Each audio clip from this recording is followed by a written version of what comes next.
Hi,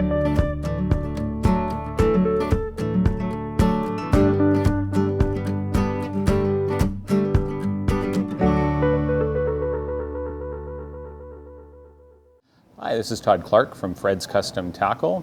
It's pink season, and we're going to tie up today a crystal terror. Now, we're going to do this in chartreuse, a little bit different. Sometimes you'll find that pinks don't like pink, so you have to kind of come at them with a different approach. And chartreuse is one exceptional color that pinks happen to favor. Ticks them off. Whatever it happens to be, it's something that they will get aggressive over. So this fly can be tied in any number of colors: pink, chartreuse, blue. Today we're going to tie it in chartreuse. So we're going to start off with a Mustad 9671 hook in a size 6. It's a nice size hook for this particular fly. Pinks aren't big fish. They're the smallest of the salmon species because they only spend 2 years in the ocean. So when they come back, they don't have that opportunity to grow and get beefy and fat like the other salmon. We'll start off by debarbing. My Dr. Slick debarbing tools. Love this thing. Usually I'll buy a pack of hooks, debarb the whole lot, and then I'm done. Don't have to worry about it. So we're going to put on a bead. This is a 3/16 brass chartreuse bead. You can use tungsten if you like, but brass it adds just enough weight to get the fly in the zone. We're going to use some 140 denier UTC Ultra Thread in a fluorescent chartreuse color. First thing we're going to do is we're going to really secure the bead. What you'll find is that beaded flies have a tendency to push the bead back over top of the materials. And if you plan on fishing a fly for a long period of time, last thing you want to be doing is throwing it out and getting a new one. So we're going to do that. We're going to set a nice thread base. Going to go back roughly to where the shank of the hook starts to bend. Trim away our excess. So we're going to put a tail on here. We're going to use some fluorescent chartreuse marabou. Marabou is a wonderful material because it's just so fluffy and flowy, and when you get it in water, it's just even that much better. So we don't want to have like this big, humongous clump of marabou at the back end. We just want a nice, flowy tail. So we're just going to strip some of that off, and kind of line up the barbules so they're relatively in line. We want our tail to be roughly the same length as the shank of the hook. That's a common, woolly bugger dimension, and we're going to apply it to this particular fly as well. So I got a nice little clump of marabou here. I'm just going to trim away the excess. And then I'm just going to tie it into the back of the hook here. Don't want to create too much of a bump back there. There we go. So the next thing we're going to do is we're going to apply our body material, and this is where the crystal comes from. We're going to be using some sparkle braid material. Pretty much any flashy material you can use on the body. You could use this. You could use a few strands of crystal flash as another option. So I'm just going to cut off a few inches of this, of my sparkle braid, and I like to apply it to one side of the fly, just slightly up from where I'm going to make my first turn. Kind of hard to see, but secure that in. Bring my thread up to the front.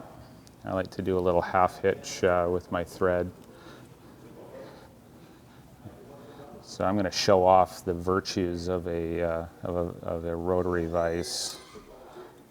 So now I've put my got a little bobbin keep right there, and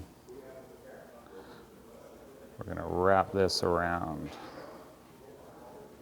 Nice tight, close wraps.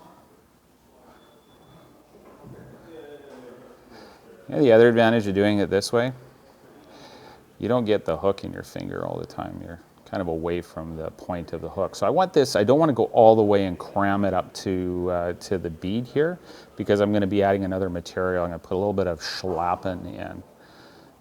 I love schlappen just because I love the name of it. There's really nothing to do with the fly itself. It's just like saying schlappen for some reason. Anyway, so I'm going to secure my, my sparkle braid here.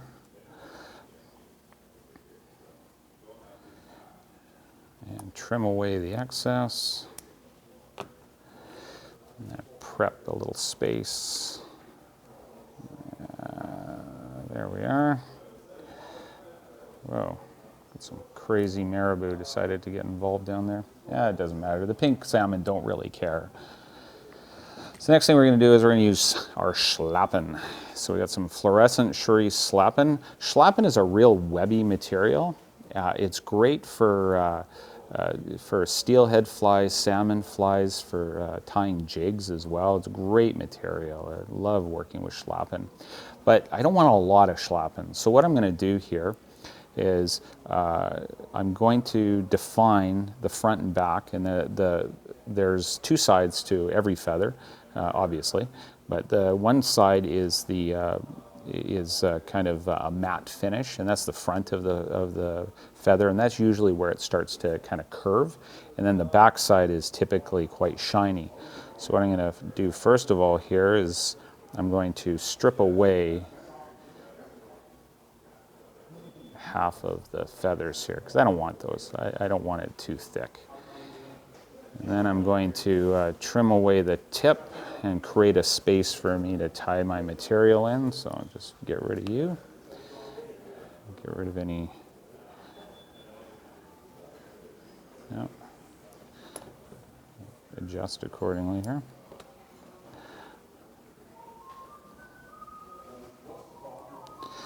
If you're going to do a lot of feathers, I recommend just prep a bunch of feathers in advance. Then you don't have to be doing this and wasting a lot of time. So now I'm going to tie this in by the tip.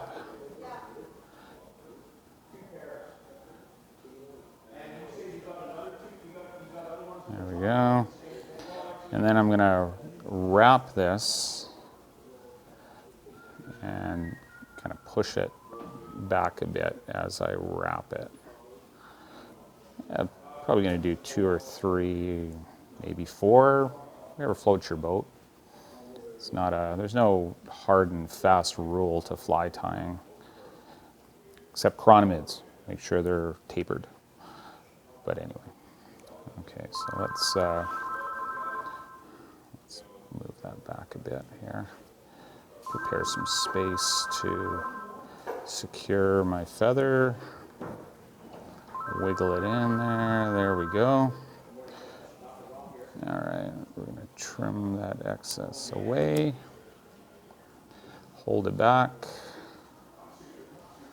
secure in my material, there we go.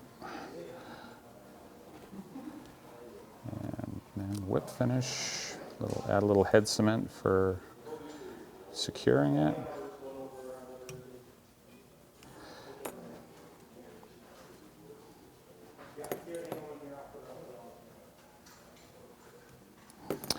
All right,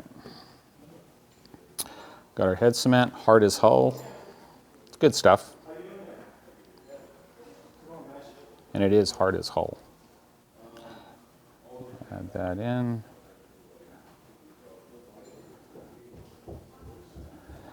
All right, so you let it dry for a couple seconds, and there you go. You got yourself Crystal Terror in chartreuse.